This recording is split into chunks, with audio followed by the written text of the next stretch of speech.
Hello students, तो आज के स्टूडियो में हम सीख रहे हैं फाइनेंशियल अकाउंटिंग एंड ऑडिटिंग।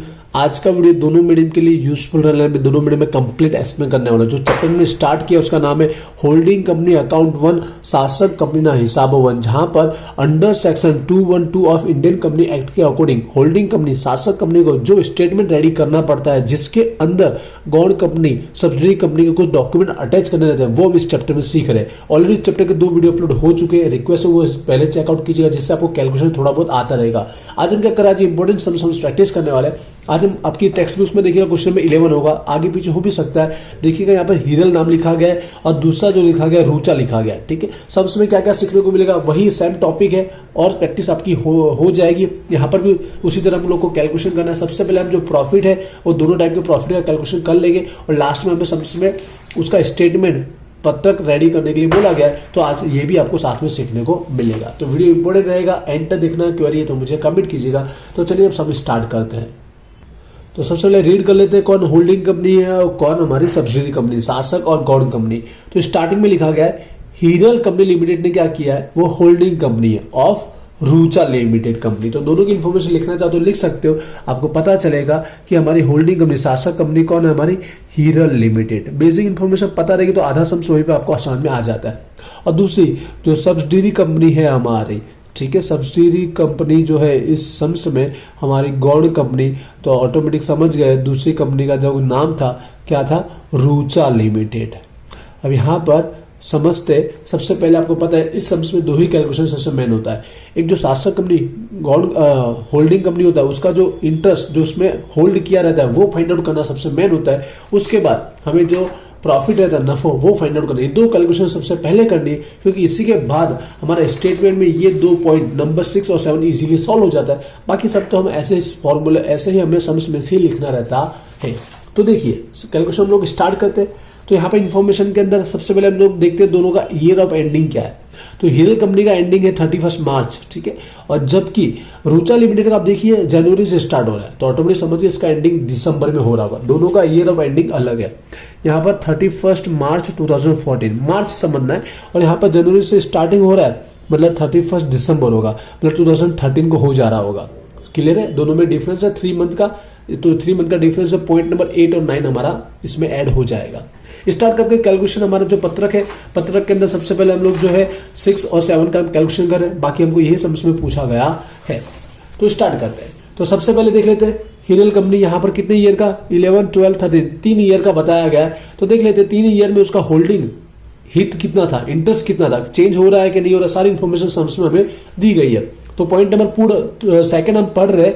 तो यहाँ पर लिखा गया है द हीरल कंपनी ने क्या किए, परचेस किए 12,000 इक्विटी शेयर, कितने रुपीज के, 15 के, और 400 प्रेफरेंस शेयर। दोनों शेयर की बात की, इक्विटी शेयर 12,000 है और प्रेफरेंस शेयर कितने, 400 है इन रूचा लिमिटेड कंपनी में।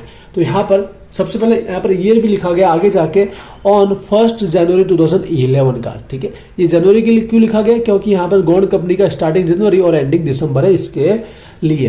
तो 2011 में उसका इंटरेस्ट, उसका हित कितना है, होल्डिंग कितना, वो हम लोग पता कर रहे हैं। तो यहाँ पर सबसे पहले टोटल शेयर कितने, सब्सिडरी कंपनी रूचा के टोटल इक्विटी शेयर कितने, इक्विटी शेयर टोटल देख लीजिए। यहाँ शेयर मूल्य दिया 2 लाख की, एक शेयर का प्राइस है 10 रुपीज, तो 10 से डिवाइड कीजिए, टोटल शेयर मूल्य आ जाएगा 20,000, जिसमें से होल्डिंग कंपनी हीरल कंपनी ने कितने परचेस किए इक्विटी के, 12,000 उसने परचेस किए थे। तो 12,000 के अकॉर्डिंग इंटू में 100 करेंगे तो कितना परसेंट होल्डिंग होगा, 60% होल्डिंग होगा। साथ में प्रेफरेंस शेयर भी है, ठीक है। तो प्रेफरेंस शेयर का मैं यहाँ पे साइड में लिख देता हूँ, प्रेफरेंस शेयर का कितना उसका इंटरेस्ट रहेगा। तो टोटल प्रेफरेंस शेयर कितने हैं देख लीजिए। यहाँ पे रूचा कंपनी के टोटल प्रेफरेंस शेयर यहाँ पर देख रहे हो 1 लाख की मूड़ी है कैपिटल, डिवाइड में 100 रुपीज, क्योंकि एक 100 रुपीज का तो 10,000 हो जाएंगे, 100 रुपीज का 1,000 हो जाएंगे। और इसने कितने प्रेफरेंस शेयर परचेस किए, 400 परचेस किए रूचा लिमिटेड के, 400। तो 400 के अकॉर्डिंग प्रेफरेंस शेयर में उसका होल्डिंग कितना है, निकल के आएगा 40%, इंटू में 100 कीजिएगा। क्लियर हुआ कि नहीं हुआ। आगे ईयर का भी चेक कर देखिए, नेक्स्ट ईयर में शायद उसने परचेस किए, सेल किए, कुछ हो सकता है। तो पॉइंट नंबर आगे ही उसी में पढ़ रहे हैं। अनदर 3,000 वही हीरल कंपनी ने क्या किए, दूसरे 3,000 इक्विटी शेयर क्या किए, परचेस किए। कब परचेस किए, 25 रुपीज से ऑन जनवरी 2012 में, 2012 में। तो नया साल लग गया जनवरी 2012, ठीक है। क्योंकि आपको पता है जनवरी में स्टार्ट होता है, दिसंबर में एंडिंग हो रहा है। तो 2012 के अंदर उसने नए शेयर परचेस किए। कितने परचेस किए? 3000 परचेस किए। तो पुराने तो 12000 थे, प्लस 3 और परचेस किए। तो अब उसकी टोटल होल्डिंग कितने शेयर का हो जाएगा? 15000 शेयर का होल्डिंग हो जाएगा। और टोटल तो 20,000 ही शेयर है।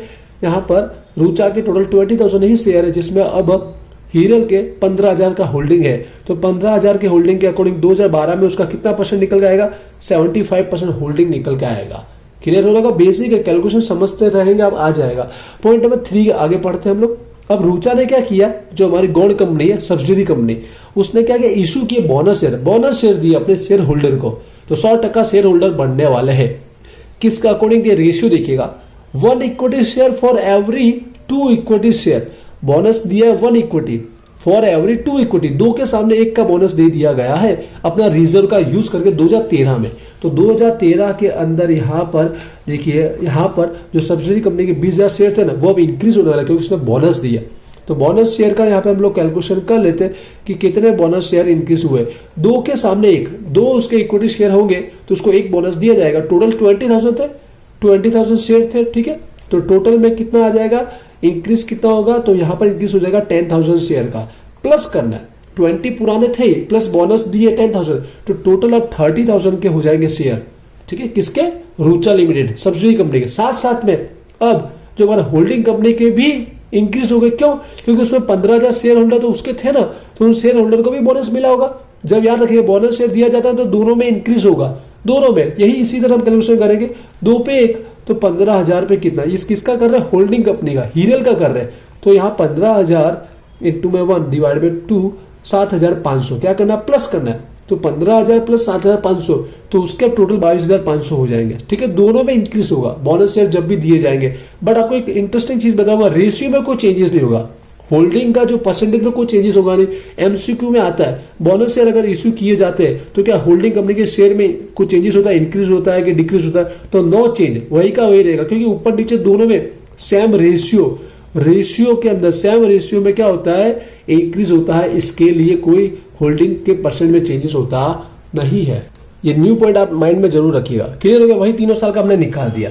क्लियर है? उसके बाद हमको 3 ईयर का क्या दिया गया? प्रॉफिट दिया गया। ये लास्ट नंबर 5 पॉइंट समझिएगा, 2014 का दिया गया। इसका ये तो इस पे एंडिंग हो जाता है। तो अब यहां से लेकर यहां तक जो होल्डिंग कंपनी का जो एंडिंग हो रहा है, उन 3 मंथ में ये सब्सिडरी कंपनी के अंदर जो भी चेंजेस हुआ है वो उसके कैलकुलेशन यहाँ नहीं, डायरेक्ट पॉइंट नंबर 8 और 9 में करना है। स्टेटमेंट के अंदर उन 3 मंथ में जो हमारा डिफरेंस आ रहा है, उन 3 मंथ का जो भी चेंजेस हो डायरेक्ट 8, 9 में हम यहाँ पर शो कर देंगे। समझ गए? उसके लिए कोई एक्स्ट्रा कैलकुलेशन करने की जरूरत नहीं पड़ेगी, डायरेक्ट यहाँ पर कर लेंगे। इसलिए आई होप अभी हम लोग उसको ध्यान में ले रहे हैं नहीं, ये पॉइंट नंबर 5 को। चलिए, प्रॉफिट हमारा यहाँ पर पहला काम तो हो गया, जो हमें निकालना था होल्डिंग कंपनी का इंटरेस्ट, साथ साथ कंपनी ने हित, जितना भी उसका परसेंट हमने निकाल दिया। मैंने इक्विटी का आ चुका है यहाँ पर, और यहाँ पर प्रेफरेंस का, ठीक है। ये इक्विटी का और ये प्रेफरेंस का तो हर एक साल इक्वल ही है, इसमें कोई इंक्रीज हुआ नहीं। अब आते हैं हम लोग प्रॉफिट फाइंड आउट करने के लिए।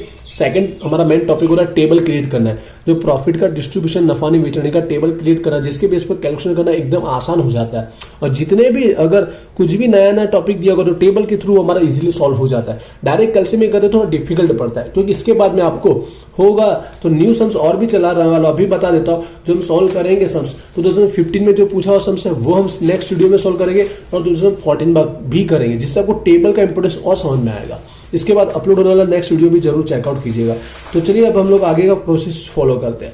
तो यहाँ पर सबसे पहले मैंने प्रॉफिट राइट डाउन कर दिया है, देख रहे होंगे 11, 12, 13, 3 लाख, 3 लाख 60 और 4 लाख 25 हमने राइट डाउन कर दिया।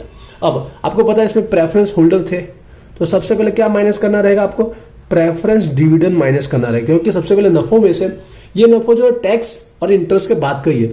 एक सम्स आगे चलाऊंगा जिसमें टैक्स और इंटरेस्ट के पहले का दिया गया है, तो वो भी आपको सीखने को मिलेगा, नेक्स्ट वीडियो में आएगा। तो सबसे पहले हम लोग क्या देंगे? Preference dividend. कंपलसरी सबसे पहले प्रॉफिट में से हमको प्रेफरेंस डिविडेंड देना पड़ता है। तो टोटल प्रेफरेंस शेयर मूडी कितनी है, कैपिटल कितनी है, सब्सिडी कंपनी ही दे रही है, सब्सिडी का ही देखने का, गौन कंपनी का। टोटल देख लीजिए, प्रेफरेंस शेयर कैपिटल 1 लाख का है, तो 1 लाख का कितना परसेंट? 15%। 1 लाख का 15% कितना होता है? 15,000। तो एवरी ईयर 15,000 का डिविडेंड दे दिया जाएगा। तो ये 15,000 का डिविडेंड क्या करना है? माइनस करना है आफ्टर, ठीक है। डिविडेंड देने के बाद कितना प्रॉफिट बचा? 3 लाख में से 15 माइनस कर देना है आपको, ठीक है। 285 और यहाँ 15 माइनस करना है, 345 और यहाँ 15 माइनस करेंगे, 4 लाख 10। क्लियर हुआ? अब इसमें से अब आता है कौन सा डिविडेंड आता है? Equity dividend. Equity share holder को डिविडेंड दिया जाएगा। इक्विटी डिविडेंड याद रखिएगा, परसेंटेज दिया गया होगा। जो गौड़ कंपनी ने यहाँ पर डिविडेंड दिया गया 25% फर्स्ट ईयर में, सेकंड में 30 और थर्ड ईयर में 40%। तो टोटल शेयर कैपिटल देखना, आपको शेयर कैपिटल टोटल बना देना है, ठीक है। 2 लाख डायरेक्ट दिया गया, कहीं बस नंबर ऑफ शेयर दिया है तो इंटू में प्राइस कर देना है, तो 2 लाख शेयर कैपिटल बन गया यहाँ पर। तो 2 लाख का पहला कितना परसेंट है, 25%। तो 2 लाख का 25% कैलसियम में करोगे आप लोग तो कितना आएगा, 50,000 निकल के आएगा, ठीक है। दूसरा कितना परसेंट है, 30%। 2 लाख का 30% करोगे तो कितना आएगा, 60,000। कैलसियम नहीं दिखा रहा, आप समझ जाएंगे इसके लिए।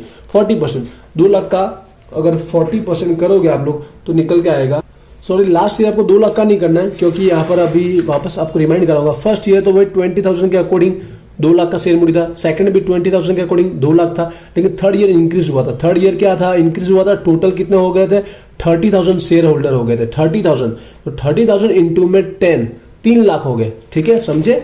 तीसरे साल आपको याद रखना चेंजेस हुआ कि नहीं वो आपको देखना है। 30,000 थे इंटू में 10 तो 3 लाख। 3 लाख का कितना परसेंट, 40%, 1,20,000 आने वाला, कितना आएगा, 1,20,000 यहाँ पर डिविडेंड आएगा। आई होप आपको समझ में आएगा। फिर से आपको याद दिला दूं कहाँ पे फोकस करने का, यहाँ पर 20 थे थर्ड ईयर 30,000 हो गए थे, नंबर ऑफ शेयर इक्विटी के चेंज हो रहे थे, इसके बेस पर हमको डिविडेंड देना रहेगा। याद रखिएगा ये भूल हो जाती है, डायरेक्ट समझ में देखते हो तो ये भूल हो जाती है, बाकी यहाँ पर आपको ध्यान देना है, इसलिए इसका कैलकुलेशन पहले यहाँ किया जाता है जिससे आपको पता रहेगा।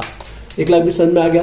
अब आपको क्या करना है, इसको भी माइनस करना है। माइनस करने के बाद अब जो बचेगा वो डिस्ट्रीब्यूट वाला प्रॉफिट बचेगा, लेकिन यहाँ पर अनडिस्ट्रीब्यूट लिख रहा है क्योंकि अभी तक कहीं पर डिस्ट्रीब्यूट किया गया नहीं। अनडिस्ट्रीब्यूट प्रॉफिट मतलब नथी वेचल नफो, क्लियर। तो अब ये क्या करना है, माइनस कर देना है। ये डिविडेंड माइनस करने के बाद वाले में प्रेफरेंस डिविडेंड भी माइनस कर लेंगे तो फर्स्ट आएगा 2,35,000, 2,85,000 और 2,90,000। क्लियर हुआ पूरा टेबल। अब टेबल पर से इजीली हमारा काम हो जाएगा। फर्स्ट प्रॉफिट नॉर्दर्न नफो, प्रॉफिट डेल्ट विद, दोनों अलग अलग कर रहे हैं, लास्ट ईयर का अलग बाकी ईयर का अलग। तो लास्ट ईयर 2013 था हमारा, ठीक है। प्रेफरेंस डिविडेंड भी है यहाँ पर, इसलिए प्रेफरेंस डिविडेंड का भी निकालेंगे। क्यों निकालें, क्योंकि उसमें होल्डिंग है, अगर उसका होल्डिंग नहीं होता तो नहीं निकालना है।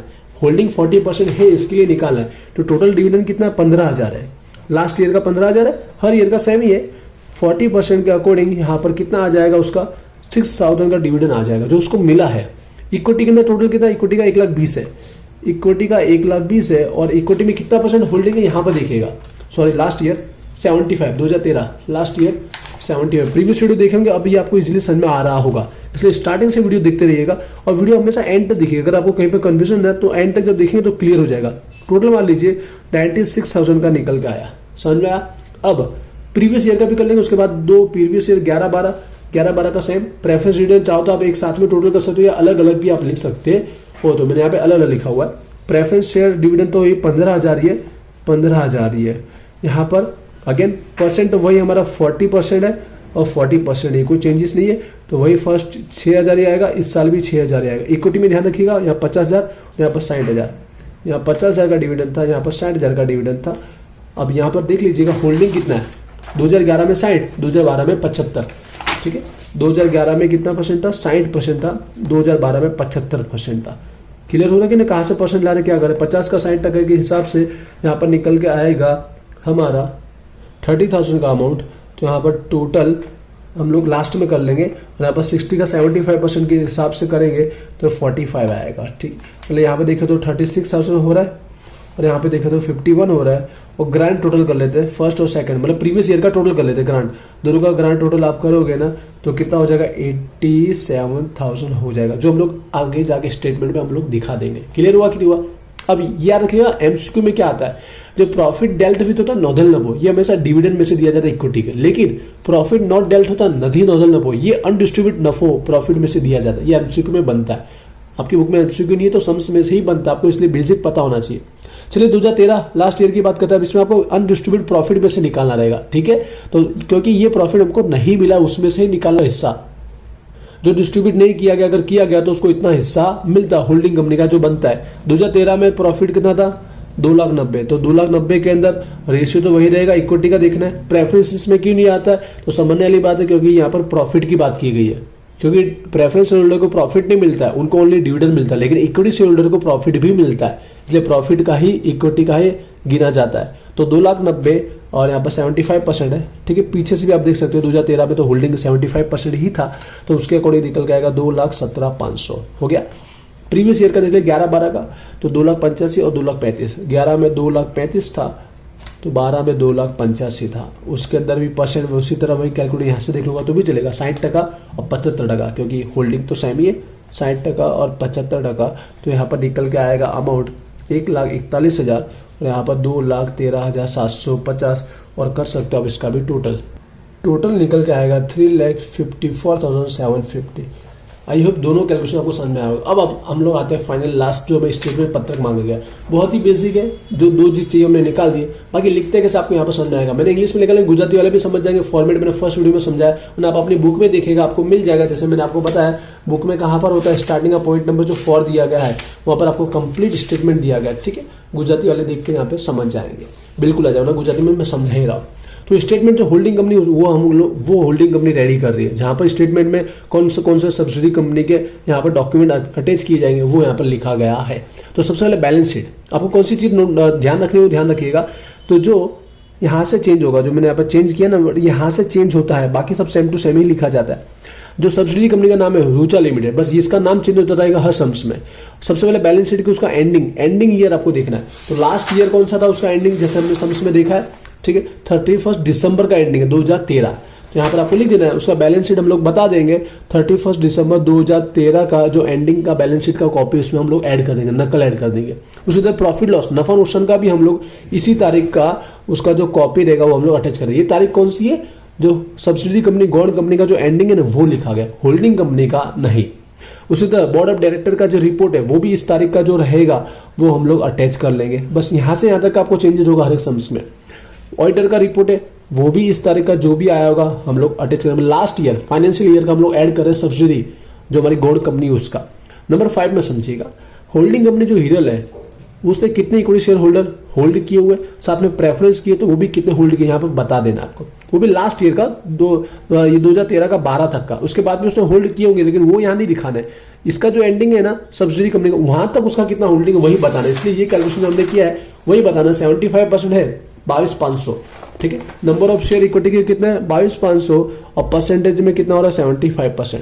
प्रेफरेंस भी उसने होल्ड किए हुए ना, प्रेफरेंस के शेयर कितने 400 शेयर होल्ड किए और परसेंट में कितने 40%। प्रेफरेंस शेयर 400 और परसेंट में आया 14। क्लियर हुआ कि नहीं हुआ, इस ईयर के एंडिंग तक का ही देखना है। नंबर 6-7 हमने कैलकुलेट कर दिया पूरा, कॉपी टू कॉपी, अगर डायरेक्ट टोटल लिख दूंगा तो भी चल जाएगा। तो यहाँ पर 0.67 आगे आमने सामने लिखा, आपको नीचे लिखना है तो आपको दिखाई दिया इसके लिए। तो लास्ट ईयर का यहाँ पर मैं यहाँ से लिख दूँ 96 टोटल हो रहा है और इसका टोटल हो रहा है 87। मैं डायरेक्ट लिख दूंगा तो भी समझ जाएंगे, बाकी आप एक एक अलग लिखना चाहते हो तो भी लिख सकते हो। यहाँ पर 96,000 और यहाँ 87,000। इसी तरह पॉइंट नंबर 7 का भी 2,17,500, यहाँ 3,54,750। आप अलग अलग भी लिख सकते हो, आपकी चॉइस है। यहाँ पर 2,17,500 था और इसका 3,54,750 था। आई होप 6-7 समझ में आ गया। 8-9 को समझता है तो ये दोनों के बीच गैप था, जैसे मैंने यहाँ पे नोट डाउन करके आपको बताया कि गैप कहाँ पे था। आपने देखा होगा यहाँ दिसंबर 2013 में एंड हो रहा है और यह 2014 के मार्च में हो रहा है। तो जो 3 महीने थे 2014 के, पहला दूसरा तीसरा, उसमें चेंजेस हुआ कि नहीं, तो हुआ है। कैसे, हम लोग को समझ में दिया गया है। नहीं हुआ तो नो चेंज लिख देना है। देखिए पॉइंट नंबर 5 में वही 1/1/2014 से 31/2014 वही 3 महीने की बात की है। हिरल कंपनी ने क्या किया था, 2500 शेयर को सोल्ड, वेचाण कर दिया, बेच दिया था। अब बेचने की वजह से यहाँ पर उसका होल्डिंग का जो रेशियो है वो चेंज हुआ होगा। यहाँ पे 75 था ना, यहाँ पे चेंज हो जाएगा। कितना आएगा समझा तो यहाँ पर, ऐसा तो यहीं पे आपको लिख के बता देता हूँ, ठीक है। पॉइंट नंबर 5, जो पॉइंट नंबर 5 को मैं समझा रहा हूँ आपको, यहाँ पर उसने 2500 शेयर क्या किए थे, सोल्ड किए थे। तो टोटल 22,500 थे, 22,500 में से 2500 शेयर क्या करेंगे माइनस, तो अब 20,000 शेयर का उसका होल्ड रहेगा, राइट। तो कितना रहेगा उसका परसेंट में, देखिए टोटल 30,000 शेयर तो उतने थे जिसमें से आप उसके 20,000 शेयर का होल्ड रखता है वो। तो 20,000 के अकॉर्डिंग परसेंट में आप चेक कीजिए कितना आ रहा है। एक बार मैं यहाँ पे कैलसी यूज कर लेता हूँ, 20,000 डिवाइड में 30,000, जो भी परसेंट में इंटू में 100 कर लीजिए, 66.67%। तो यहाँ पर 66.67% का वो होल्डिंग रखता है, बस वो आपको यहाँ पर दिखा देना है, ठीक है। कितना है 66.67%। आप दिखा भी सकते हो कि 2500 शेयर क्या किए उसने, सोल्ड किए, वो लिख सकते हैं। और लास्ट इसी समय के बीच में जो हमारी सब्सिडी कंपनी है उसने कुछ नया खरीदा है या बेचा है तो यहाँ पर लिख देना है, तो बताएगा रुचा कंपनी ने इसी दौरान, इसी के बीच में उसने कुछ खरीदा है। 5 लाख का क्या किया उसने, बिल्डिंग मकान को परचेस किया है, साथ में 3 लाख की उसने क्या लिए, लोन लिए। तो दोनों चीज यहाँ पर बता दो। मैंने पूरा सेंटेंस सेम टू सेम लिख दिया। 5 लाख का उसने बिल्डिंग परचेस किया, खरीदा है, और 3 लाख की उसने लोन लिए। दोनों टॉपिक मैंने लिख दिए। नहीं है तो आपको नहीं लिखना है, दिया गया तो लिखना है। आई होप 8, 9 भी आपको समझ में आया होगा। तो यहाँ पर ये सम्स कंप्लीट हो गया। सम्स लॉन्ग दिख रहा है, 14 मार्क में ये आ सकता है, बट है बहुत ईजी। बस आपको एक कैलकुलेशन आना चाहिए, और जो बहुत ही नॉर्मल लेवल का कैलकुलेशन होता है। आपको यहाँ पर परसेंट निकालना अच्छे से आ गया ना, सब बाकी आगे क्लियर हो जाएगा। आगे मैं आपको, और जैसे मैंने कहा नेक्स्ट वीडियो में 2 सम चलाऊंगा 2014-15 के, बहुत ही इंपॉर्टेंट रहने वाले, वो वीडियो भी जरूर चेकआउट कीजिएगा। मिलते हैं नेक्स्ट वीडियो में। Wish you all the best. Thank you.